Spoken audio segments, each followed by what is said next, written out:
Hey, good morning. It's so good to be with y'all. So yesterday your job got easier, markedly easier, a little more difficult, a little simpler. Explain to us what you're thinking, how you're feeling.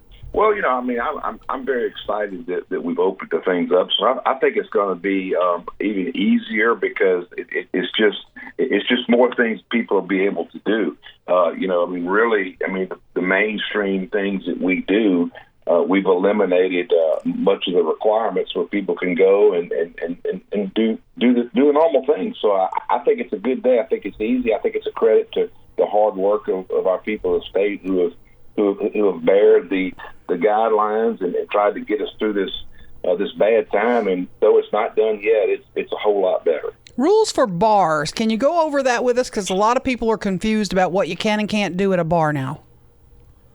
Yeah, so basically, the hours of restricted service of alcohol has been lifted. So whatever your local artists are, if your bars used to always close at 2 a.m., let's just say, then that's pretty much the rules. So, bars work somewhere at 25% capacity, somewhere at 50% capacity.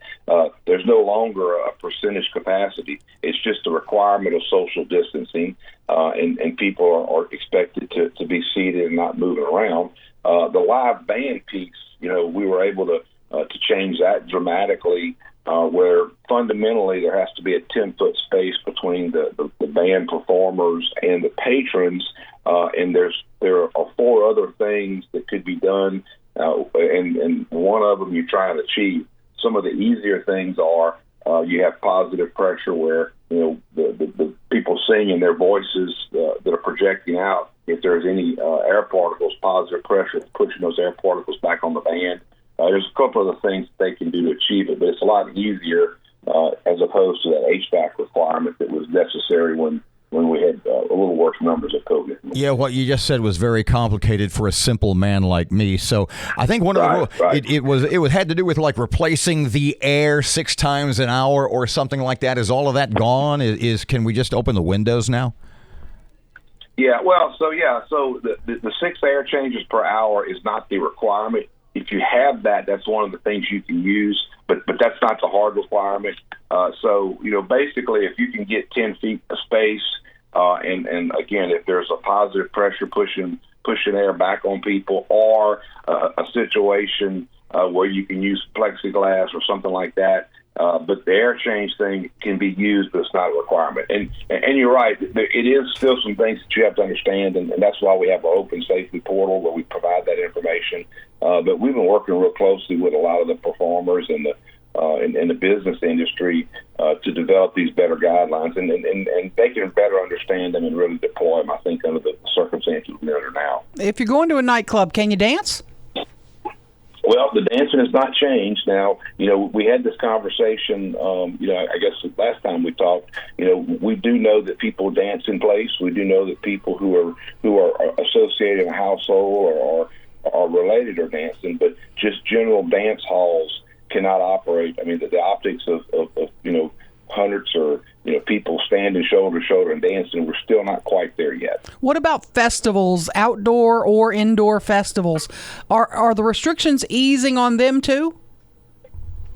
Yeah, so they eased up tremendously in the previous phase. So where they're at now, as far as an outdoor event or indoor event, we're still fundamentally looking at a social distancing, which could equate to 50% of its capacity. But festivals, as we know it, where you have amusement rides, where you have people, coming out and participating in whether it be an outdoor band or indoor band, or whether it be some type of a theater or show type environment, they are allowed.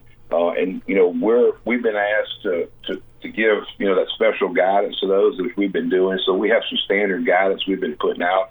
But I really believe that what we know in fairs and festivals pretty much are going to take place as we know them. Mr. Butch, you had the rule, I think it was for fairs and festivals, about liquor could only be served in a specific area, a restricted area. Has that changed at all?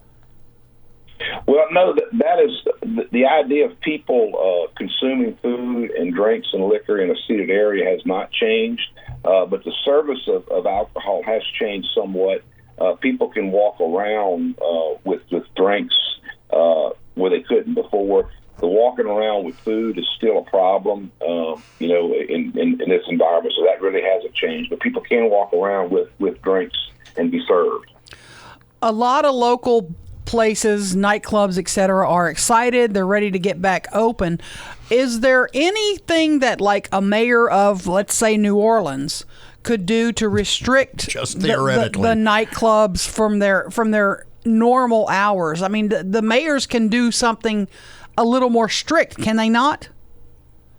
Yeah, that's correct. I mean, throughout this whole process, I mean, in Louisiana's, law is very simple. I mean, cities and parishes can be more restricted than a state in a number of things, including this COVID environment. So yes, cities could be more restrictive in operations of bars or any specific thing that we've allowed. They could be more restrictive. I haven't been aware if that's been done yet in this new proclamation. I guess we'll learn that as it goes on, but they can be.